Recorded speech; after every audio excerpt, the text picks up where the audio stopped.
আচ্ছা, আপনি কি ব্যবসা করতে নেমেছেন নাকি ভিক্ষা করতে নেমেছেন?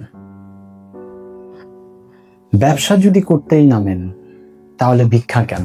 আচ্ছা, ভিক্ষা কথা কেন বললাম সেই জিনিসটা আমি আপনাকে বুঝিয়ে বলতেছি। ধরুন আপনার একটা হাতে সুন্দর একটা প্রোডাক্ট আছে, যেটা মানুষের দৈনন্দিন খুবই গুরুত্বপূর্ণ একটা প্রোডাক্ট। এই প্রোডাক্টটা না হলে আপনার বা কাস্টমারের জীবনে খুব বড় রকমের একটা ইম্প্যাক্ট পড়ে। কিন্তু আপনি আপনার প্রোডাক্ট ভালো, আপনার প্রোডাক্টের প্যাকেজিং ভালো, আপনার কোম্পানির ব্র্যান্ডিং ভালো, আপনার কাস্টমার লয়ালিটি আছে অনেক ভালো, কিন্তু দিন দিন আপনার বিক্রি কমে যাচ্ছে। এটা কেন? এটা কারণ হচ্ছে আপনি প্রোডাক্টের উপর নির্ভর করেছেন, কাস্টমারের এই ব্রেনে ঢুকতে পারেনি।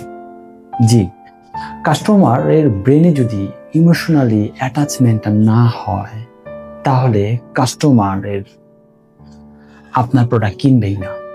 কারণ বলা হয়েছে আপনি কাস্টমারকে যতই বোঝান যে এই প্রোডাক্টটা ভালো, এটার কোয়ালিটি ভালো, এই প্রোডাক্টের গুণগণ ভালো, কাস্টমার কখনোই কিনবে না যতক্ষণ পর্যন্ত কাস্টমার তার ইমোশনের সাথে অ্যাটাচমেন্ট না করবে। তাই বিজনেসের জন্য আসলে কাস্টমারের সাথে ইমোশনাল বন্ডিংটা খুব ইম্পর্টেন্ট। আর যদি ইমোশনাল বন্ডিং শক্ত হয় একবার, আপনাকে বিজনেসে কেউ থামায় রাখতে পারবে না।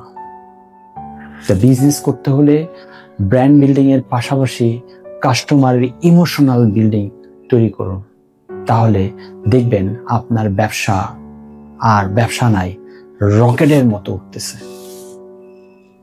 এইরকম আরো গুরুত্বপূর্ণ তথ্য যদি আপনারা জানতে চান তাহলে ফোকাস আপের সাথে থাকুন এবং ফোকাস আপের পেজে লাইক, কমেন্ট, শেয়ার করুন। এবং আপনার পরিচিত বিজনেস সম্পর্কে যদি আরো ধারণা নিতে চান তাহলে, বা কেউ যদি নিতে চায় তাহলে আমাদের পেজটাকে শেয়ার করুন। আসসালামু আলাইকুম।